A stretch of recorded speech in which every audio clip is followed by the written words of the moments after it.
Welcome students. आज जो हमारा टॉपिक है वो है बैंड थ्योरी ऑफ सॉलिड्स, ठोसों का बैंड सिद्धांत।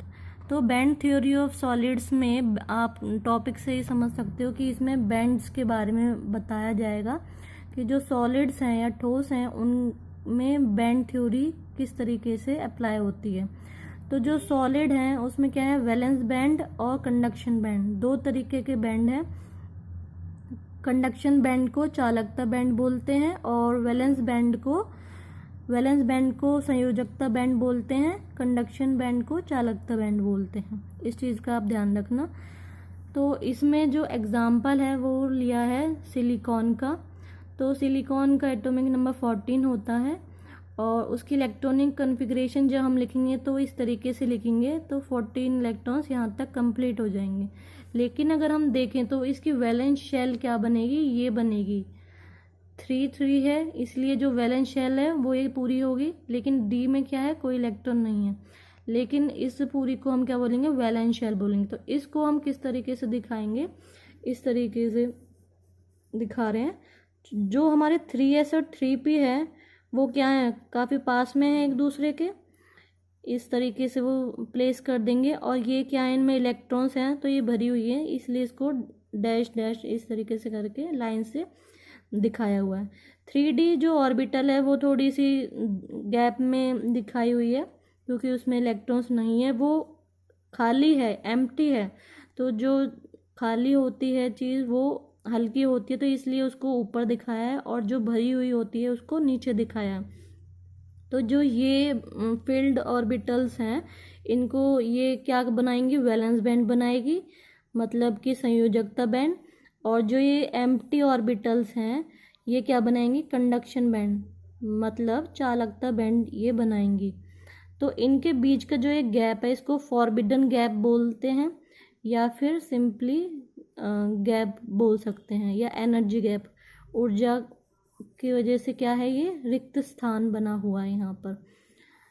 फिर उसके बाद जो ये गैप्स हैं, अगर ये गैप ज़्यादा हो जाता है वैलेंस बैंड और कंडक्शन बैंड के बीच में, तो वो क्या बन जाते हैं, इंसुलेटर बन जाते हैं। मतलब कि जो यहाँ पे ऑर्बिटल्स हैं उनके इलेक्ट्रॉन्स इस वाली ऑर्बिटल में नहीं जा पाएंगे क्योंकि इनके बीच में क्या हो गया, गैप ज़्यादा हो गया। तो इंसुलेटर्स में इलेक्ट्रॉन्स की मूवमेंट नहीं होती है, तो इस वजह से ये इंसुलेटर्स का जो बैंड बनेगा, वैलेंस बैंड और कंडक्शन बैंड का, या फिर संयोजकता बैंड और चालकता बैंड, वो इस तरीके से बनेगा। फिर उसके बाद आते हैं कंडक्टर्स पर। कंडक्टर्स में क्या होता है, इलेक्ट्रिसिटी पास थ्रू होती है क्योंकि उसमें इलेक्ट्रॉन्स की मूवमेंट होती है। तो उनके जो बैंड्स बनेंगे, वैलेंस बैंड और कंडक्शन बैंड, वो इस तरीके से बनेंगे कि जो ऑर्बिटल्स हैं उनमें क्या होगा, इधर भी इलेक्ट्रॉन्स और इधर पास ऑन हो सकते हैं इलेक्ट्रॉन्स। इनके बीच में, दोनों बैंड्स के बीच में कोई भी गैप नहीं होगा, तो वो क्या होंगे, कंडक्टर्स होंगे।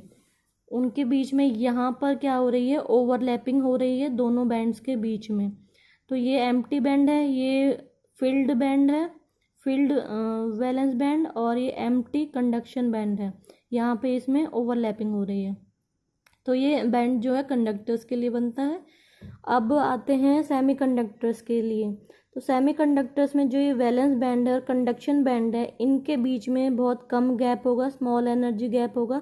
तो जब हम टेम्परेचर देंगे या तापमान हम इसमें बढ़ाएंगे तो जो इधर के इलेक्ट्रॉन्स है वो इधर जा सकते हैं, मूवमेंट हो पाएगी, जिसकी वजह से क्या हुआ, इलेक्ट्रिसिटी जो है, ये विद्युत प्रवाह जो है वो स्टार्ट हो जाएगा।